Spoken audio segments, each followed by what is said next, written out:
Hare Krishna, good evening. So today we are continuing our lessons from Chaitanya Charitamrita in English language.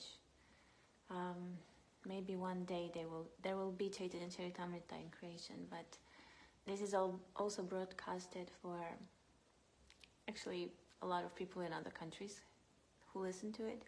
So yeah, we are soon finishing Lila Volume 1. So we stopped at the chapter 7, which is a very nice chapter. It deals with many nice topics, but first, of course, there will be a philosophical part, which sometimes it's quite challenging to understand because it describes Lord Chaitanya Mahaprabhu in 5 features that we know as Panchatattva. So Panchatattva represents these 5 personalities that you can see on the cover of the book of Sri Chaitanya Charitamrita. In the middle there is Lord Chaitanya. On the right side of Lord Chaitanya is Lord Nityananda.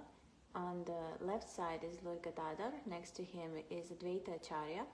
And next to Lord Nityananda is Srivas Thakur. So they represent Panchatattva. And this chapter will try to explain, Krishnadas Kaviraj Goswami will try to explain, like why is Lord Chaitanya considered to be, to appear in these 5 features. So before we start, we're going to chant a mantra for auspiciousness and for glorification of actually Panchatattva. Jaya Jaya Shri Chaitanya Jaya Nityananda Jaya Advaita Chandra Jaya Gora Bhakta Vrinda Jaya Jaya Shri Chaitanya Jaya Nityananda Jaya Advaita Chandra Jaya Gora Bhakta Vrinda Jaya Jaya Shri Chaitanya Jaya Nityananda Jaya Advaita Chandra Jaya Gora Bhakta Vrinda.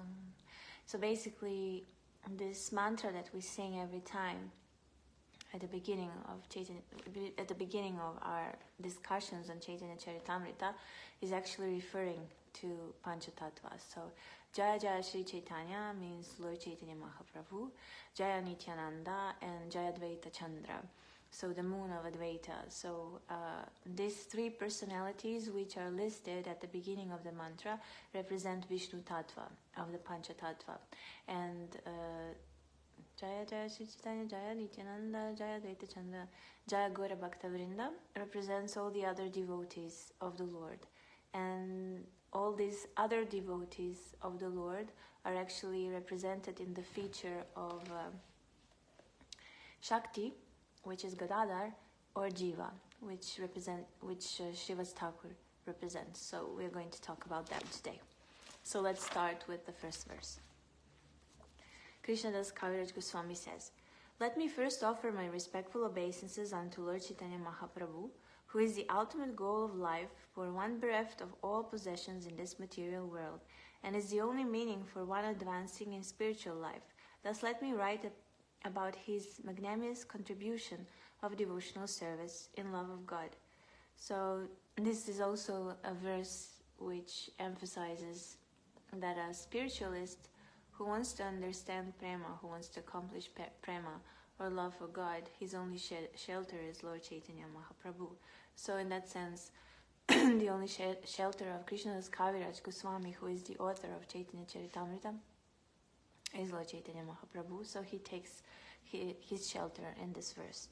And then Srila Prabhupada explains in the purport, "A person in the conditioned stage of material existence is in an atmosphere of helplessness, but the conditioned soul, under the illusion of Maya, or the external energy, thinks that he is completely protected by his country, society, friendship, and love, not knowing that at the time of death, none of this can save him."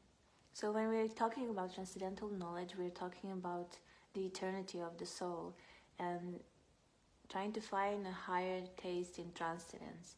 So because we identify ourselves with this material body, we also identify with everything that is connected with this material body.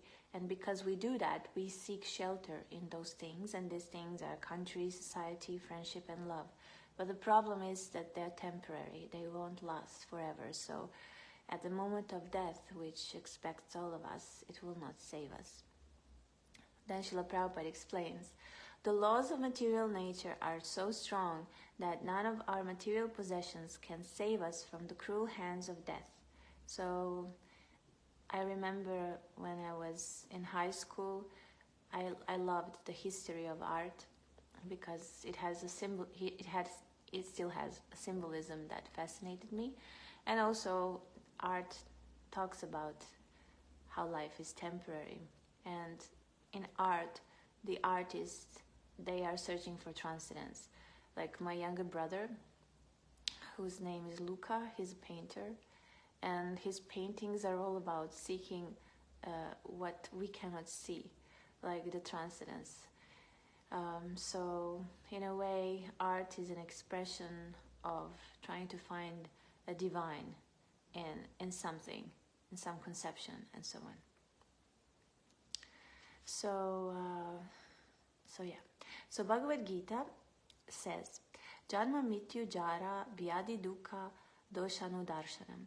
One who is actually advancing must always consider the four principles of miserable life, namely birth, death, old age, and disease.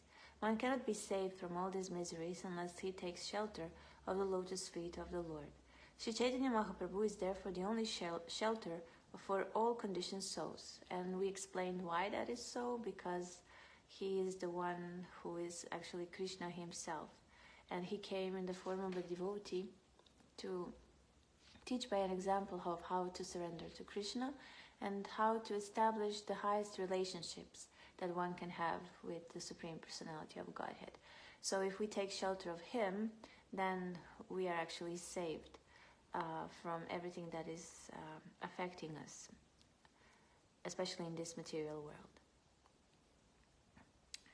So an intelligent person therefore does not put his faith in any material possessions, but completely takes shelter of the lotus feet of the Lord. Such a person is called a kinchana, or one who does not possess anything in this material world. This is also a person who understands that nothing belongs to him or her, and that he has this realization that actually everything belongs to Krishna. So therefore, he uses everything around him for the service of Krishna, because he or she understands that everything around us is Krishna's energy. And the Supreme Personality of Godhead is also known as Akinchana Gochara, for he can be achieved by a person who does not put his faith in material possessions. Therefore, for the fully surrendered soul who has no material possessions on which to depend, Lord Sri Chaitanya Mahaprabhu is the only shelter. Everyone else depends upon Dharma, which is religiosity, Artha, which is economic development, Kama, sense gratification, and ultimately Moksha. So I was also giving lectures from the Bhagavad Gita and Srimad Bhagavatam, and they all deal with these topics. And it is very important to emphasize that the Vedas, we talked about it. Veda means knowledge. It came from God. So when this universe was created, God gave knowledge about how living entities can live in this world. And we also came into this world because we wanted to satisfy our senses. We wanted to enjoy separately from Krishna. And because we have a free will, and Lord Krishna respects that will, he allowed us to do so. And he even made rules how we can actually enjoy in this world. So therefore, the Vedas, they don't only talk about transcendence, so the Supreme Personality of Godhead, his features, or how we can establish our relationship with him. The Vedas also talk about Dharma, religiosity, which means like various types of worship, and they don't only pertain to Krishna, they can also pertain to demigods who are considered to be the controllers, which are put in this position by the Supreme Personality of Godhead, and this is their service for the Lord. So some people, they worship the demigods. So this is also considered in a way pious, because we accept the higher authority, and also we accept the Vedas, who prescribe certain worship and procedures for this kind of personalities. And Dharma also means like living a certain righteous way of life. It also includes like the codes of morality, ethics, because all of this comes actually from the Vedas. Then the Vedas talk about economic development. So we know that there are parts of the Vedas which talk about, for example, architecture, they talk about politics, sociology, psychology, medicine, and so on. So this is something that can be included in economic development. They also talk about karma, sense gratification, so how we can live in this world so we can satisfy our senses according to the scriptures. And this is something that creates a good karma. If we live not following the scriptures, then we are actually not living a life which is good, and it will create only bad karma. And also what the Vedas talk about is moksha, or salvation. But moksha means like, it's also material in a way, because it has a selfish motivation. We want salvation usually because we're suffering now. So we want to get rid of the suffering. We want to get rid of the situation in which we are, or whatever. So that's why we want salvation. We want to, for instance, the body is in pain because of some disease, and therefore we want relief. In a way, we want salvation so that we can get rid of that situation. But that's not also the highest goal that can be achieved in spirituality. So the highest goal that can be achieved in spirituality is to establish a spiritual relationship with the Lord, and Lord Chaitanya Mahaprabhu came to teach us that. And Srimad Bhagavatam, Bhagavad Gita, and Chaitanya Charitamrita are the ones who are talking about this. So Chaitanya Mahaprabhu, due to his magnanimous character, can give more than salvation. Therefore, in this verse, the words hin anartadika sadakam indicate that although by material estimation salvation is of a quality superior to the inferior interests of religiosity, economic development, and sense gratification, above salvation there is the position of devotional service and transcendental love for the Supreme Personality of Godhead. So it is described in the scriptures how if we are aiming at the highest goal, anyway we get even the inferior ones, because automatically they come. We don't have to separately endeavor to achieve them. So therefore, it is the best way is to perform bhakti, because bhakti includes absolutely everything. It includes religiosity because it includes rules of worship towards the Supreme Personality of Godhead, and it also includes certain morality and ethical codes by which a person lives in this life. A Vaishnava has a way of living in this life, and Vaishnava has its own dharma. We also have economic development because we have to, in a way, sustain body and soul. So some people are living with their families and they have to work, but this work, as we were talking about this in the Bhagavad Gita, performing work for the Supreme Personality of Godhead is called karma yoga, and it's actually the yoga of intelligence, or buddhi yoga. Buddhi means intelligence, and yoga or connection with the Supreme. So it's an intelligent way of performing our activities to connect with the Supreme Personality of Godhead. And in this way, we are actually performing transcendental service, but we are also producing an economic development because we earn something to sustain our body and soul. Then we have sense gratification in a way, even though the devotees don't want sense gratification, but due to our karma, it comes. The good stuff come and the bad stuff come, but the devotee always accepts all of them as mercy of Krishna and includes whatever comes in the service of Krishna. And ultimately, moksha comes with the devotional service because we transcend the material conception of life, the identification of this body. We transcend the modes of nature and the miseries of material life.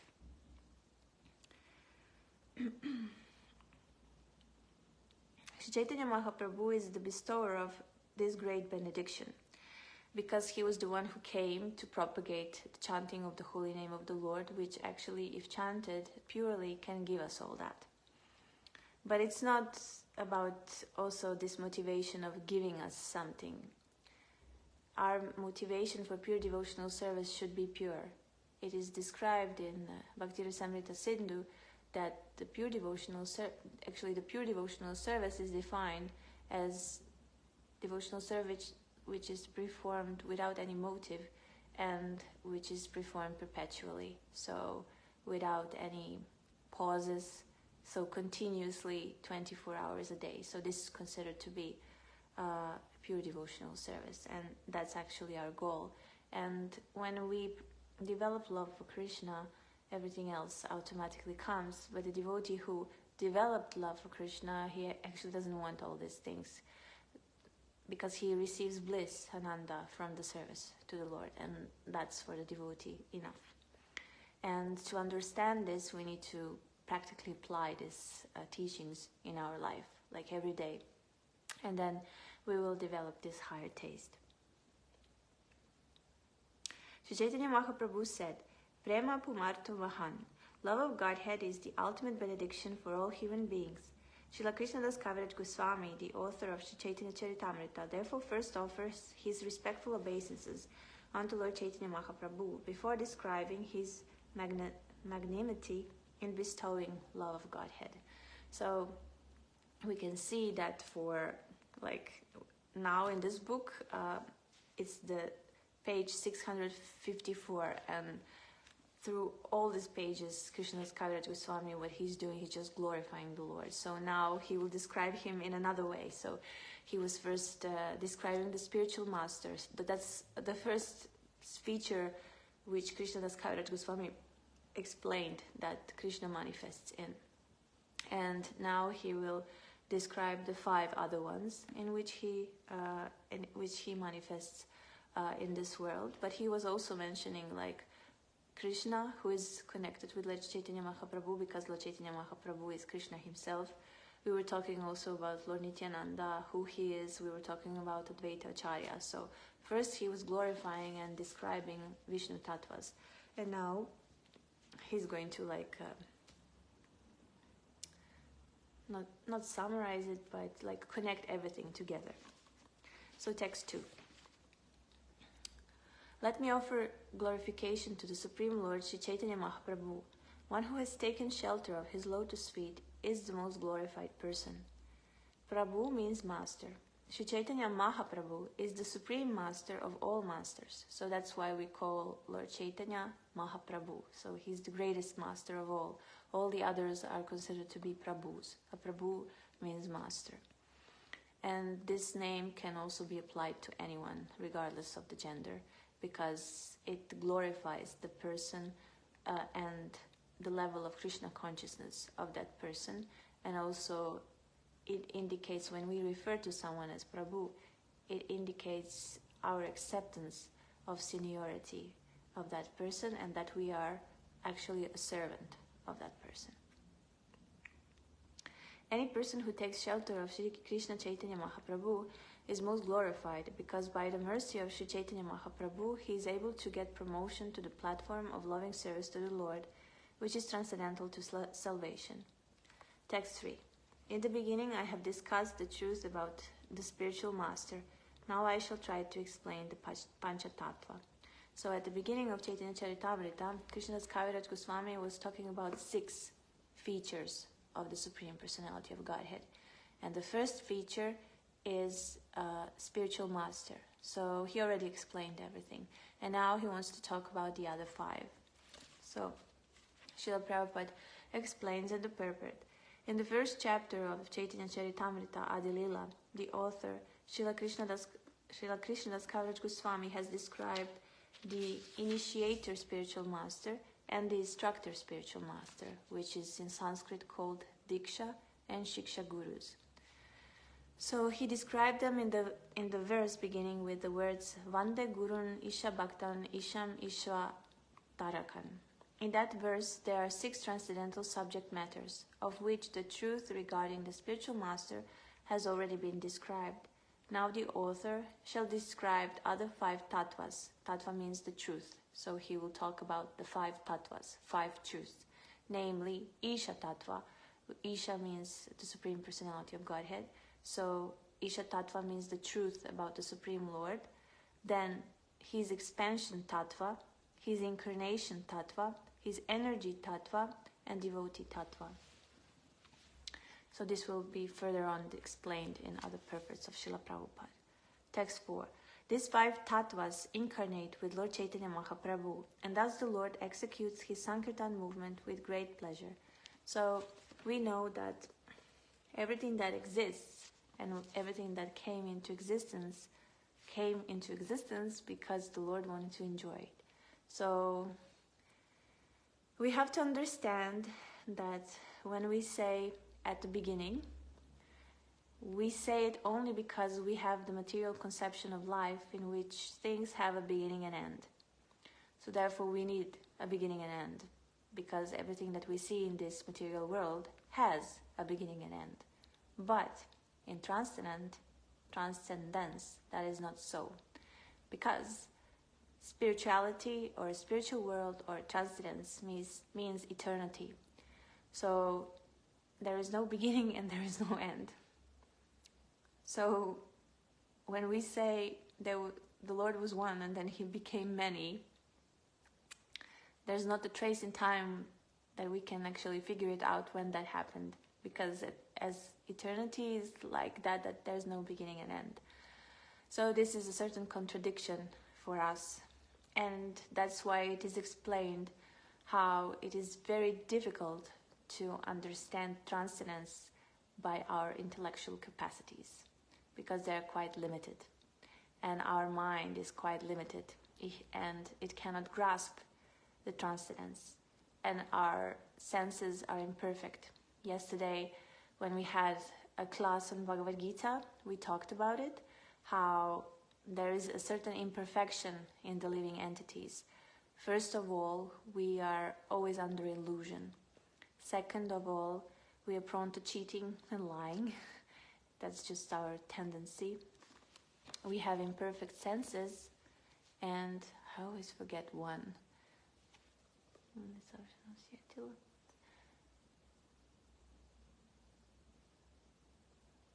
Anyway, it doesn't matter, but it's imperfection. That's why we cannot understand the transcendence. Something is limiting us. Therefore, we need books like Veda. But Veda means knowledge, so we need this transcendental knowledge, which can come from the books, the scriptures, and which can also come from self-realized devotees. So that's why we need to hear, and by hearing we accept. Even though we don't understand, we accept.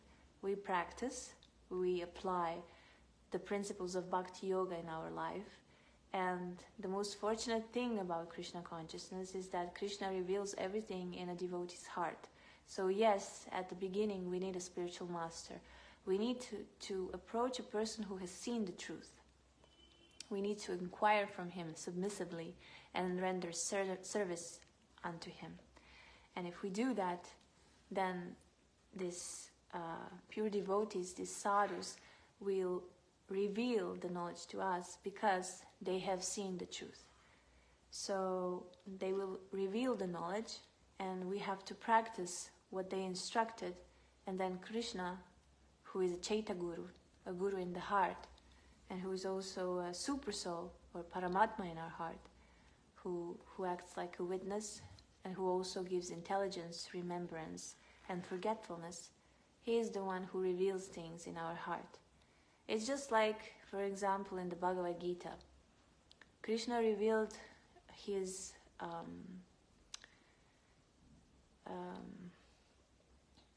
just a second. What is the name? Not Vishnu Tattva, but I can't remember. I can't remember in English how it's called, nor in creation. Cosmic form, but that's not how it's called in Bhagavad Gita. I can't remember now. But anyway, maybe I'll remember while I'll speak. I don't know. My brain freezed. So he showed to Arjuna his cosmic form, which actually consists of many heads, many arms, many many feet, everything, the universes and so on, the demigods. And so this form is quite divine, and it's not easy for us to see it. And actually when he manifested this form in front of Arjuna, only Arjuna could see it, and some other personalities, I will not go into which ones actually saw it, but others who were present on the battlefield of Kurukshetra could not see it because they didn't have the divine eyes. So sometimes we have to be given a divine eyes to see the Lord. And in this case, this is an example where Krishna gave Arjuna divine eyes so that he could see his cosmic form. But a devotee who wants to see Krishna in his life, he also has to have a divine eyes. And it is described in the Brahma Samhita that such divine eyes are covered with the ointment of love. So the one who develops love towards God, towards Krishna, he can actually see him everywhere.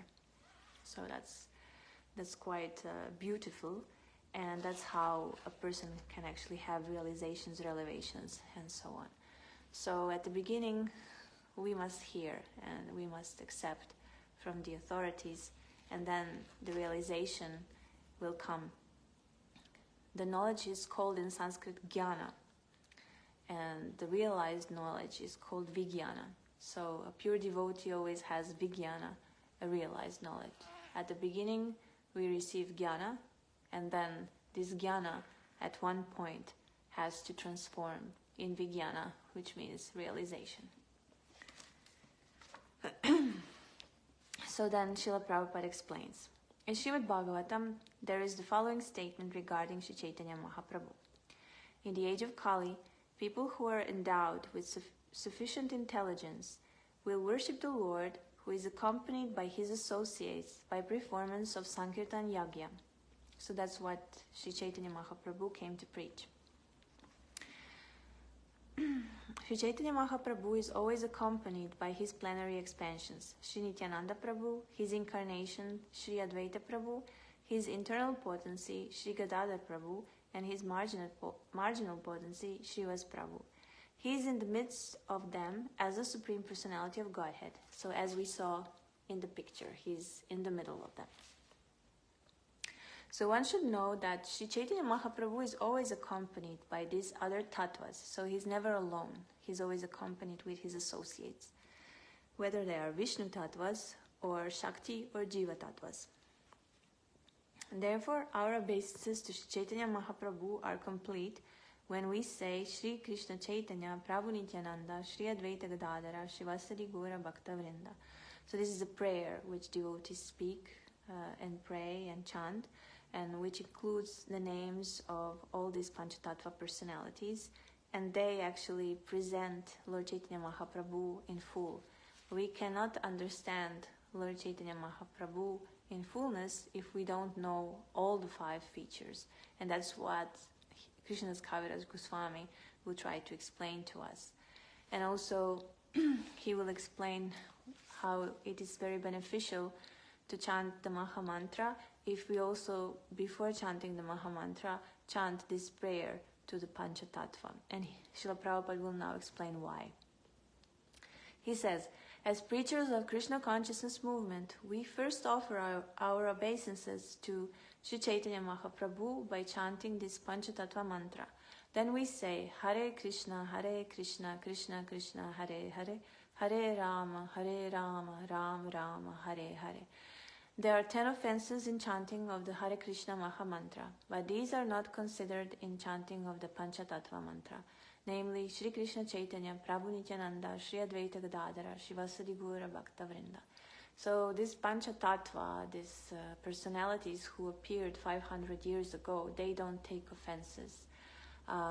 Therefore, it was recommended by Srila Prabhupada that everyone can worship Gaurnitais. He wanted to distribute them everywhere because what is needed for the worship of Gaurnitai deities is that we chant. That's what they accept. And however we want to worship them, however imperfectly we try to worship them, they don't take any offenses. So that's why they're considered to be the most merciful. And if we chant their names, even if we're not focused, even if we don't follow whatever is written about 10 offenses, when we chant their names, the transcendental vibration will work on us. And because they're so merciful, they will not take offenses. So therefore, it is very beneficial to chant Sri Krishna Chaitanya, Prabhu Nityananda, Sri Advaita Gadadhara, Shivasadi Gura Bhaktavrinda. I was once listening to a lecture of Aindra Prabhu, who said that, I mean, it's quite difficult actually to chant in this way, but he wanted to make sure that he doesn't chant with offenses. So he tried to chant the Maha Mantra, which is Hare Krishna, Krishna Krishna, Hare Hare, Hare Rama, Rama Rama, Hare Hare, by thinking, when chanting the mantra Hare Krishna, while thinking of the personalities of the Panchatattva. So Hare represents the Shiva, the Shakti Tattva, which is Gadadhar. So when he would say Hare, he would actually in his mind think Gadadhar. And then when he would say Rama, he would think about Lord Nityananda. So he would chant in his mind Nitai, and when he would say Krishna, he would chant actually Gora. So the mantra in his mind while he was chanting the Hare Krishna would actually go Gadadhar Gur, Gadadhar Gur, Gur Gur, Gadadhar Gadadhar, Gadadhar Nitai, Gadadhar Nitai, Nitai Nitai, Gadadhar Gadadhar. So that's very difficult, but he actually did it, and he chanted like that because if he was, while he was chanting, if he was thinking of the Panchatattva, then there would never be offenses. So I found it quite interesting. I even practiced it once, but it didn't last long because you need to be really concentrated. But it's quite beneficial, and your mind doesn't wander. But what we actually do is we follow what Srila Prabhupada said. We chant the Maha Mantra, Hare Krishna, Krishna Krishna, Hare Hare, Hare Rama, Rama Rama, Hare Hare. And we listen. So we try to listen to the sound. Srila Prabhupada would say there's no talk of mind when we chant. We just listen. So some devotees, they like to go into meditation. Some devotees like to maybe cite some verses, quote some verses, or meditate on some verses and then chant, or maybe do pranayama, or maybe sit properly, or there are so many methods. But for me, I like to listen. I don't like all these other methods, but because actually we just have to immerse ourselves in the sound. And I liked explanations that Yamuna Devi, one of the first disciples of Srila Prabhupada, when she was explaining, she really did it. She immersed herself in the sound, and there was no talk of the mind, there was no talk of pranayama, there was no talk of, this or that, sitting properly. It was just listening to the sound. So that's what we should try to do while chanting the Maha Mantra. So Sri Chaitanya Mahaprabhu is known as Mahavadanyaya, which means the most magnanimous incarnation, or the most merciful incarnation, for he does not consider the offense of the fallen souls. Thus, to derive the full benefit of chanting of the Maha Mantra, we must first take shelter of Sri Chaitanya Mahaprabhu, learn the Panchatattva Maha Mantra, and then chant the Hare Krishna Maha Mantra. That will be very effective. And I also remembered one more example where actually Lord Chaitanya Mahaprabhu is shown as Mahavadanyaya, and that is in a story of Jagai and Madai. So in the story of Jagai and Madai, when Lord Nityananda approached them because he wanted to share his mercy with them and he wanted to inspire them to chant the holy names of the Lord, these brothers were quite unsubmissive, and they were drunk, and they were considered at that time to be the worst kind of people. So they hit Lord Nityananda Prabhu, and Lord Nityananda Prabhu, because of the strike that he had from their side, he started to bleed. And when Lord Chaitanya Mahaprabhu heard of that, when he realized what happened, he got very angry, and he manifested his Vishnu form, and he wanted to invoke his chakra to punish the brothers Jagai and Madai. But then Lord Nityananda said, you can't do that, because you came as the most merciful incarnation. Therefore, you have to show your mercy. So by mercy, Lord Chaitanya Mahaprabhu conquers us. He gives us the highest, even though we don't deserve. And by this merciful action, actually, he touches the hearts of others. And that's how, in the end, the hearts of Jaga and Madai transformed. And that's how they became devotees and they started to chant the holy names of the Lord. So to continue what Srila Prabhupada says, taking advantage of Sri Chaitanya Mahaprabhu, many unscrupulous devotees manufacture a Maha Mantra of their own. So this is like Srila Prabhupada trying to explain how there are a lot of speculations of the mantras. So don't listen to these speculations. Just chant the mantras which are prescribed by the scriptures and which are given by bona fide authorities. So he says, sometimes they sing Bhajanitai Gora Radhashyam Hare Krishna Hare Ram, or Shri Krishna Chaitanya Prabhu Nityananda Hare Krishna Hare Rama Shri Radhe Govinda. Actually, however, one should chant the names of the full Panchatattva, Shri Krishna Chaitanya Prabhu Nityananda Shri Advaita Gadadhara Shri Vasadi Gaura Bhakta Vrinda, and then the 16 words Hare Krishna Krishna Krishna Hare Hare, Hare Rama Rama Rama Hare Hare. But these unscrupulous, less intelligent men confuse the entire process. Of course, since they are also devotees, they can express their feelings in that way. But the method prescribed by Sri Chaitanya Mahaprabhu's pure devotees is to first chant the full Panchatattva mantra and then chant the Maha Mantra, Hare Krishna Krishna Krishna Hare Hare, Hare Rama Rama Rama Hare Hare. Text 5.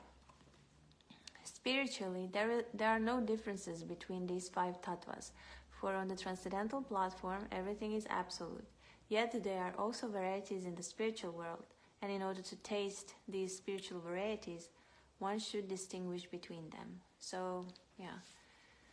So basically, in a way, we can say that in the spiritual world and in the spirituality there is equality, because everything has the same absolute nature. And everything is the energy of Krishna. So in that sense, there is equality. But still there is that there should be distinctions, so that we can understand actually what is what. And so that we can taste the relationships also. And it will be described how we should distinguish and why we should distinguish, why this is needed. And so let's continue what Srila Prabhupada explains in the purport. Let's read that. So what Srila Prabhupada does is actually he doesn't give his own explanations, but he's explaining, he's given a commentary from Anubhashya, which is a commentary from Sri Bhaktisiddhanta Saraswati Thakur, who is his spiritual master. So he describes, Bhaktisiddhanta Saraswati Thakur, he describes the Panchatattva as follows. He always talks about Krishna as the supreme energetic. So whenever you hear or read in the scriptures, which are commented by Bhaktisiddhanta Saraswati, he always uses this word, supreme energetic, the personality of Godhead, manifesting in order to enjoy 5 kinds of pastimes, appears as the members of the Panchatattva. Actually, there is no difference between them because they are situated on the absolute platform, but they manifest different spiritual varieties as a challenge to the impersonalists to taste different kinds of spiritual humorous rasas. Yeah, so basically because impersonalists, they think that we merge into some energy and that there are no relationships in the spiritual realm, that everything is like, I don't know what they think, that everything is just existing. So, but then when Lord Krishna manifests here, incarnates, in this case when he incarnates as Lord Chaitanya Mahaprabhu, he also incarnates in 5 features, so that he can actually give an example of the spiritual varieties that can exist in spiritual relationships and in spiritual humors or rasas.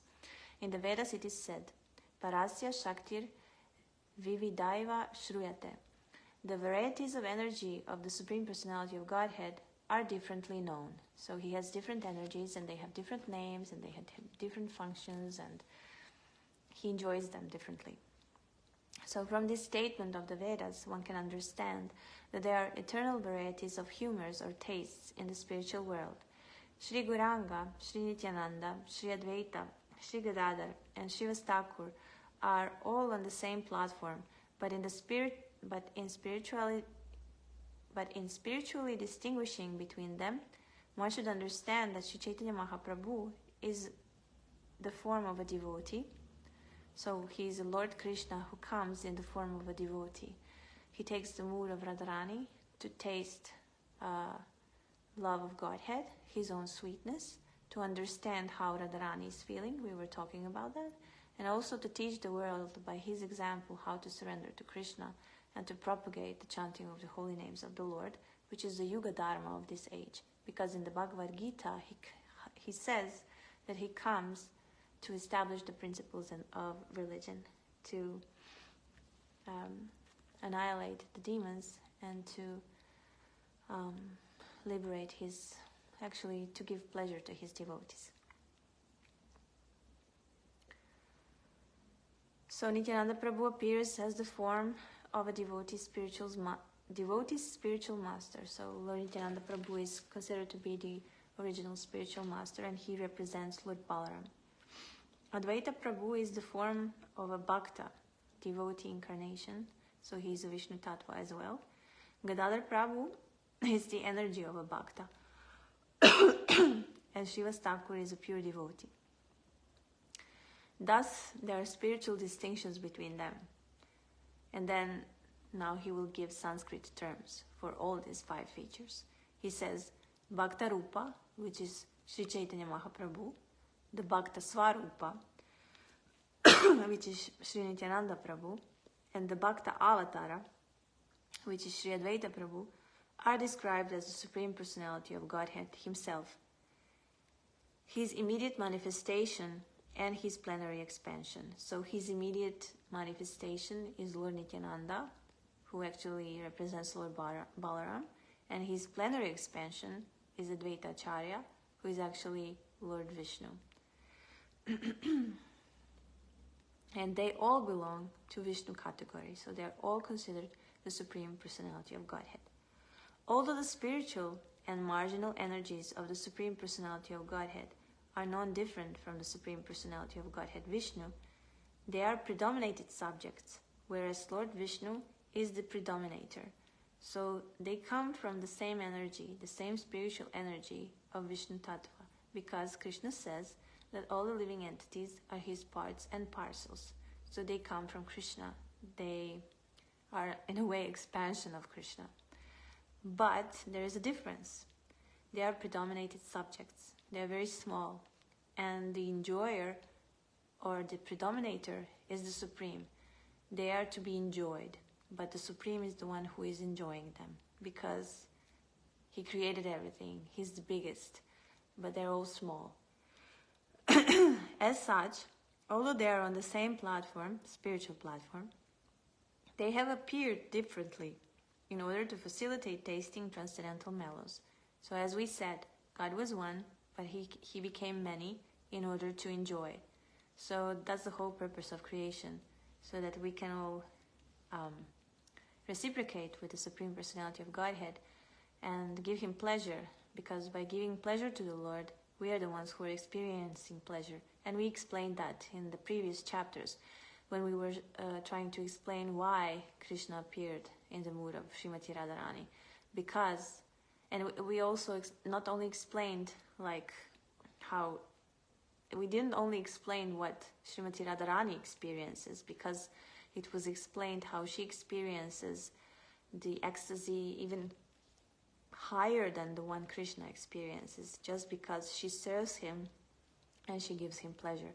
But when we were even talking about other tattvas, we were talking about Lord Nityananda, we were talking about Advaita Acharya, we were also talking about the gopis, we were talking about Uddhava and so on. So the intimate associates of the Lord, his expansions, incarnations, guna avatars and so on. So when we were explaining about them, we said how the servant even more enjoys more than the master, because it experiences more happiness and more ecstasy. And because that is so, and especially in the person of Srimati Radharani, who experiences this in the topmost way, because she's actually the personification of bhava, emotion, or towards Krishna, he wanted to know how it feels like, so he manifested as Lord Chaitanya Mahaprabhu. Actually, however, there is no possibility of one being different from the other, for the worshipper and the worshipable cannot be separated at any stage. On the absolute platform, one cannot be understood without the other. So, if we want to understand Krishna, his qualities, we cannot eliminate his energies from him, because whatever he is, whatever his personality is, it is so because of everything that surrounds him. So it's quite interesting, because we said that Krishna has many names, and all these names have certain meanings, and all these names have certain meanings in relationship to the relationships that he has with other devotees. So, for instance, he is Nanda Nandana, so the dearest son of Nanda Maharaj. So he has that name only because he is in a relationship with his father, Nanda, or Yashoda Nandana, the dearest of Yashoda, his mother. So if we eliminate Yashoda and Nanda, there is no Nanda Nandana and there is no Yashoda Nandana. So in that sense, Krishna without all this wouldn't exist. And also all these devotees would not be what they are without Krishna, without the relationship. Because the relationship actually defines them. It defines their personalities, of who they are. So all of this defines the absolute truth. They cannot exist with one without the other. But we just distinguish them so that we can understand who is who, and so we can understand that there is a variety of relationships in the spiritual realm. So I find that quite sweet. So text 6. Let me offer my obeisances unto Lord Shri Krishna, who has manifested himself in 5 as a devotee, expansion of a devotee, incarnation of a devotee, pure devotee, and devotional energy. Now I would ask you, can you tell me please who are these personalities here and listed?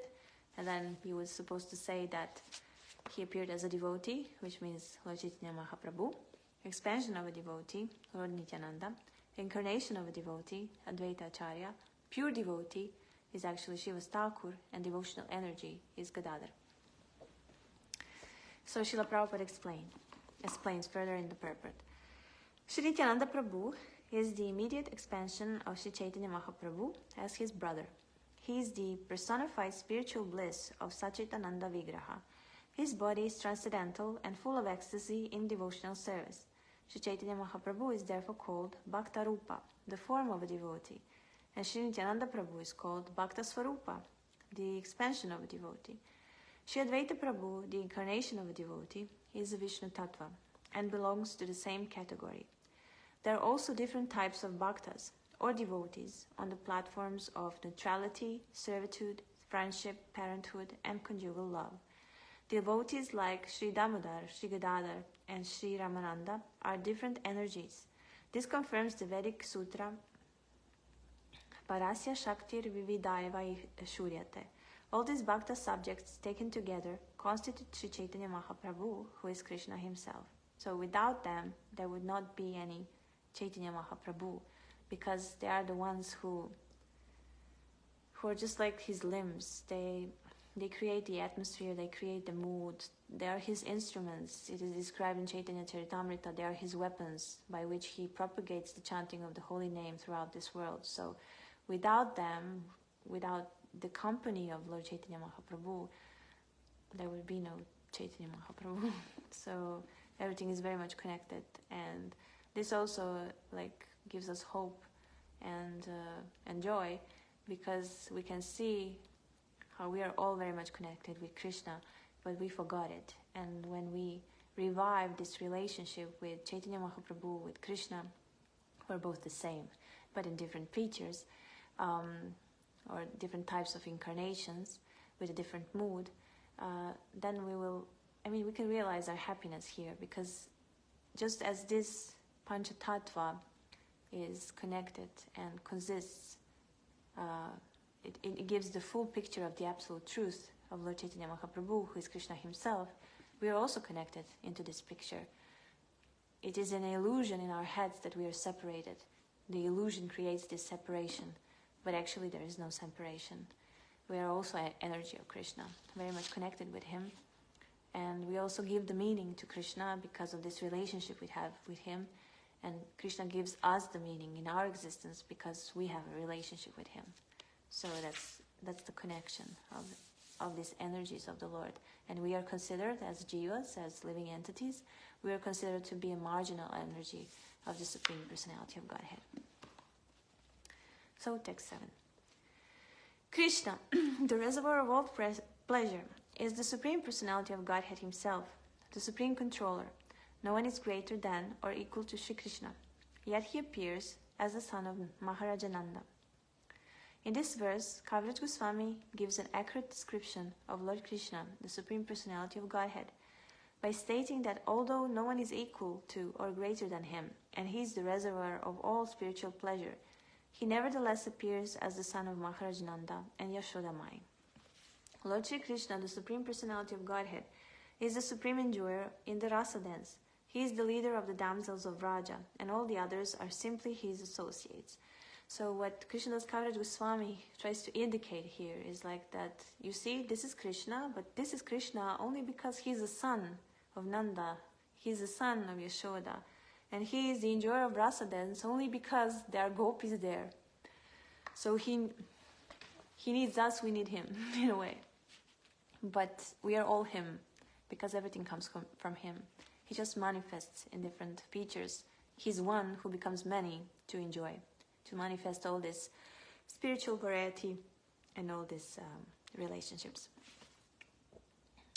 The word rasadi vilasi, the enjoyer of the rasa dance, is very important. The rasa dance can be enjoyed only by Shri Krishna because he is the supreme leader and chief of the damsels of Vraja. So when we do talk about the one who enjoys the rasa dance, we always say it's Krishna because he is the supreme enjoyer. But without the damsels, he could not be the enjoyer. So again, the connection. All others are his devotees and associates. Although no one can compare with Shri Krishna, the Supreme Personality of Godhead, there are many unscrupulous rascals who imitate the rasa dance of Shri Krishna. They are Mayavadis, and people should be wary of them. The rasa dance can be performed only by Shri Krishna and no one else. So this is another indication of explaining to us and making it more reasonable to us, like, why do we need distinctions? So we said through these verses that they are all on the same level, especially spiritual level. So why these distinctions? So I said at the beginning, so that we can know who is who. So even though that they are all on the same spiritual level, there should not be any misconception about what that means. Krishna is a supreme enjoyer and he always remains that. And we are the ones who are enjoyed. But sometimes, because of the wrong interpretation, the wrong understanding of the scriptures, people say like, yeah, okay, we are on the same spiritual platform, so therefore I'm also God. Krishna is God, I'm God, therefore if he's a performer of the rasa dance, then I can be the performer of the rasa dance. So Srila Prabhupada warns us here that is a wrong conception. So there is a distinction, we should know who is who and what is what. But on the spiritual platform, there is no difference between them in the sense of that they are all spiritual energy. Because, you know, Krishna is Sachidananda Vigraha. He has a spiritual body, which is eternal, full of knowledge and bliss. And so we also have these bodies, which are eternal, full of knowledge and bliss. But we are small, so there's a whole explanation. But there is a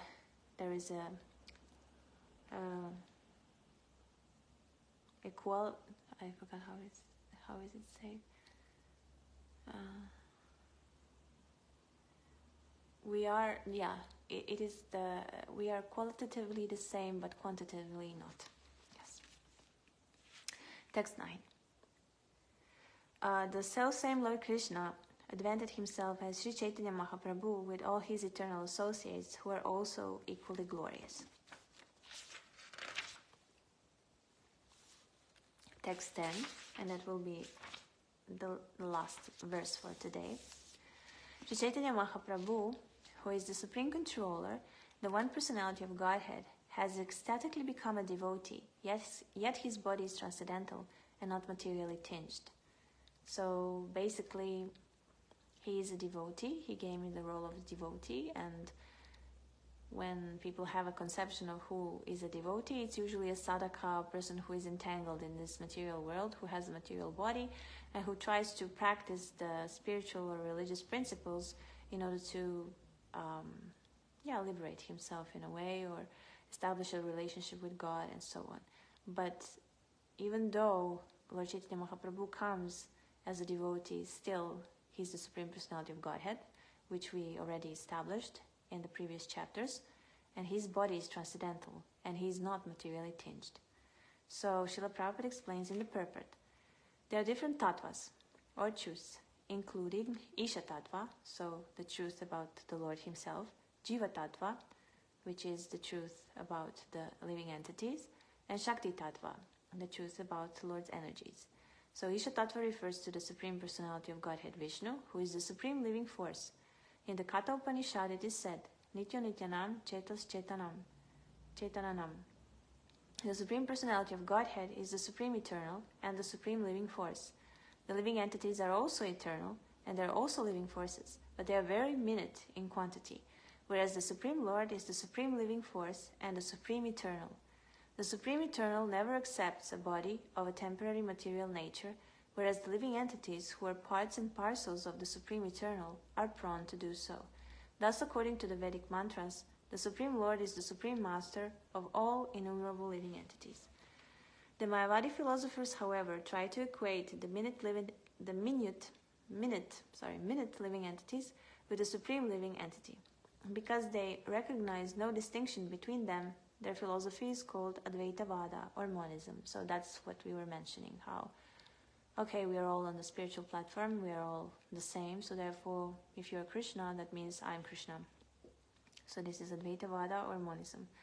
Factually, however, there is a distinction, which we also emphasized.